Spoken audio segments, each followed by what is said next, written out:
Assalamualaikum warahmatullahi wabarakatuh. Yang terhormati penilai debat konstitusi 2019.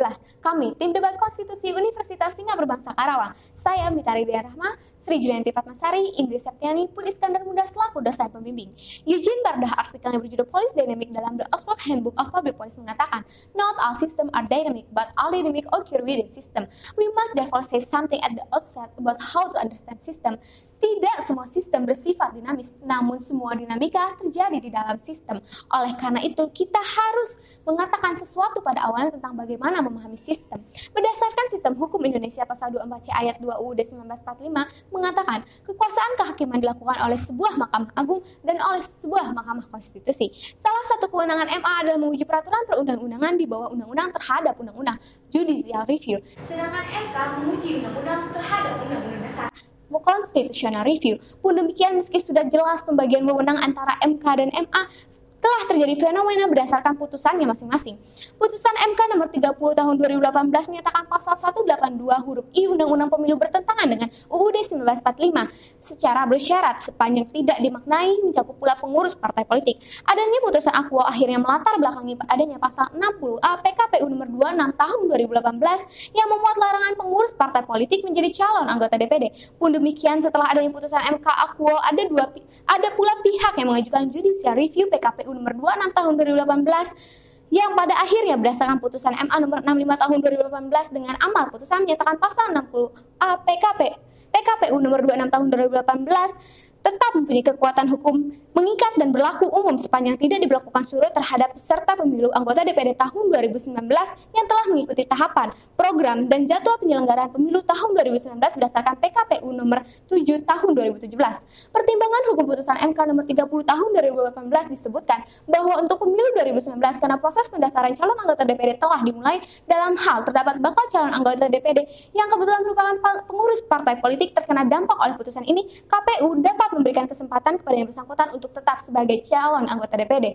Lain halnya dengan pertimbangan hukum putusan MA nomor 65 tahun 2018 bahwa meskipun telah nyata putusan MK memperoleh kekuatan hukum tetap terhitung sejak diucapkan, namun ternyata pihak termohon tetap memberlakukan ketentuan pasal 60 APKPU nomor 26 tahun 2018 secara surut terhadap peserta pemilu anggota DPD tahun 2019 dengan dalih pelaksanaan putusan MK.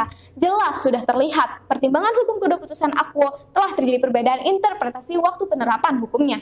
Oleh karena itu, kami tim debat konstitusi Universitas Singapura Bangsa menyatakan pada posisi pro terhadap mosi debat anggota DPD bebas dari anggota partai politik. Oleh karena itu, artikel kami berjudul Fenomena Antar Putusan Pelaku Kekuasaan Kehakiman Terkait Calon DPD Bukan Pengurus Partai Politik. Dimulai dari sesi pembahasan 1, perbedaan interpretasi waktu penerapan hukum. Paul Ricoeur mengatakan kita harus menebak makna teks dikarenakan maksud yang diinginkan oleh pengarangnya di luar jangkauan kita. Salah satu hal yang dipertanyakan apa yang harus ditebak dengan pemahaman bahwa teks literal melibatkan horizon potensi makna yang dapat diaktualisasikan dalam cara-cara yang berbeda. Oleh karena itu, berdasarkan fakta yang ada, seharusnya sudah bisa menyadari bahwa teks literal pertimbangan hukum putusan MK nomor 30 tahun 2018 melibatkan horizon potensi makna sehingga dapat diaktualisasikan dengan cara yang berbeda oleh putusan MA nomor 65 tahun 2018 yang mengatakan bahwa putusan MK nomor 30 tahun 2018 sebagai suatu hukum yang berlaku surut.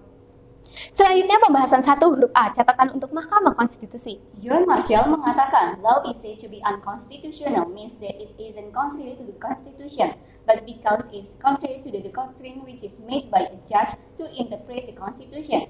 Hukum dikatakan inkonstitusional bukan karena bertentangan dengan konstitusi, tetapi karena hal itu bertentangan dengan doktrin yang dibuat oleh hakim untuk menafsirkan konstitusi. Seharusnya, jika memang MK berkeyakinan ketika memutus suatu perkara yang diberlakukan surut, lakukanlah dengan tegas.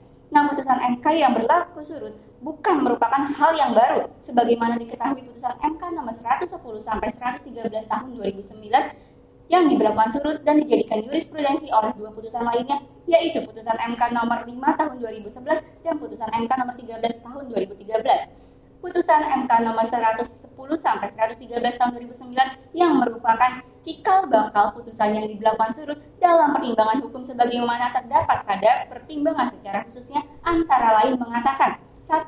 Tujuan yang diberikan pada penegakan konstitusi melalui judicial review sebagai kewenangan MK adalah untuk tidak membiarkan suatu undang-undang yang berlaku bertentangan dengan konstitusi. Sehingga jika putusannya hanya berlaku secara prospektif dan tidak dimungkinkan adanya diskresi bagi hakim yang memberlakukannya secara retroaktif, menjadi persoalan yang harus selalu dijawab apakah tujuan perlindungan konstitusi dapat tercapai atau tidak. 2. Prinsip non-retroaktif akibat hukum satu putusan MK bukanlah suatu putusan yang bersifat mutlak, sebagaimana juga secara tegas dimuat dalam Undang-Undang MK di berbagai negara. Jelas sudah berdasarkan pertimbangan khusus Akuo dengan tegas menyatakan alasannya mengapa putusan MK berlaku surut. Selanjutnya pembahasan satu huruf B catatan untuk Mahkamah Agung. Eugene Ehrlich mengatakan, all the present as well as at any other time, the center of gravity of legal development lies not in legislation, nor in juristic science, nor in judicial decision, but in society itself. Pusat kegiatan dari perkembangan hukum tidak terletak pada undang-undang, tidak pada ilmu hukum, dan juga tidak terletak pada putusan pengadilan, melainkan di dalam masyarakatnya sendiri. Pasal 5 ayat 1 Undang-Undang Nomor 48 Tahun 2009 tentang kekuasaan kehakiman menyebutkan, hakim dan hakim konstitusi wajib menggali, mengikuti, dan memahami nilai-nilai hukum dan rasa keadilan yang hidup dalam masyarakat. Oleh karena itu, hakim MA wajib pula menggali, mengikuti, dan memahami nilai-nilai hukum dan rasa keadilan yang hidup dalam masyarakat.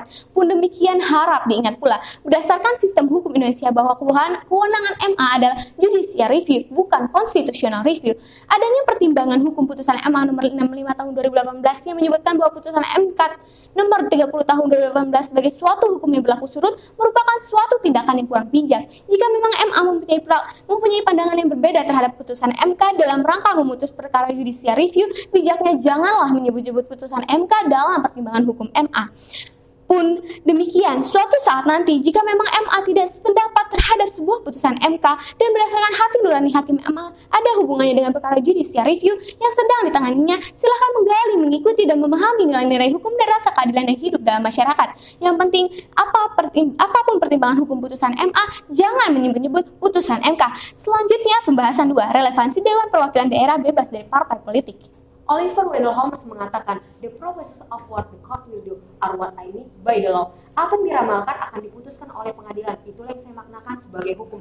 Jelas sudah berdasarkan putusan MK nomor 30 tahun 2018 dan putusan MA nomor 65 tahun 2018 sama-sama menyetujui larangan pengurus partai politik menjadi calon anggota DPD. Begitu pula secara historis dalam buku naskah komprehensif perubahan UUD 1945 HAM dan Selupa mengatakan DPR dan DPD adalah dua lembaga atau dewan yang berbeda secara filosofi dan keanggotaannya. Anggota DPR adalah wakil rakyat yang berasal dari partai politik, sedangkan anggota DPD benar-benar wakil daerah yang dipilih langsung dari daerahnya masing-masing, tidak terikat pada garis partai politik. DPD sebagai badan perwakilan dengan basis kewilayahan setidaknya terdapat 3 alasan penting untuk berperan dalam penyelenggaraan pemerintahan. Pertama, DPD dapat menjalankan fungsi penyeimbang terhadap fungsi yang dijalankan oleh DPR. Kedua, terkait pola rekrutmen, anggota DPD mewakili kepentingan daerahnya. Anggota DPD seharusnya tidak terjerat dengan kepentingan politik yang memungkinkan besar dapat terjadi pada anggota DPR karena DPD lebih terkonsentrasi untuk mengagregasikan dan mengartikulasikan kepentingan daerah yang diwakilinya. Ketiga, legitimasi anggota DPD lebih kuat daripada anggota DPR karena dipilih dengan sistem distrik dengan mengandalkan kekuatan dan kemampuan individu yang dimilikinya. Lain halnya anggota DPR dipilih dengan sistem proporsional. Selanjutnya penutup. Putusan MK nomor 30 tahun 2018 dan putusan MA nomor 65 tahun 2018 sama-sama menyetujui larangan pengurus partai politik menjadi calon anggota DPD. Hanya saja kedua putusan Akuo ada perbedaan interpretasi waktu penerapan hukumnya. Jika suatu saat nanti MK berkeyakinan ketika memutus sebuah perkara yang diberlakukan surut, lakukanlah dengan tegas. Sebagaimana diketahui bahwa putusan MK yang berlaku surut bukan hal yang baru dan sudah pernah terjadi setidaknya sebanyak 3 kali putusan MK. Begitu pula kepada MA. Jika tidak terpendapat dengan sebuah putusan MK dan berdasarkan hati nurani hakim MA ada hubungannya dengan perkara yang sedang ditemuinya, silakan menggali, mengikuti, dan memahami nilai-nilai hukum dan rasa keadilan yang hidup yang masyarakat. Yang penting, apapun pertimbangan hukum putusan MA, jangan menyebut-nyebut putusan MK. Jelas sudah baik berdasarkan putusan kedua pelaku kekuasaan kehakiman secara historis bahwa anggota DPD bebas dari anggota partai politik karena mempunyai peran penting dalam penyelenggaraan pemerintahan.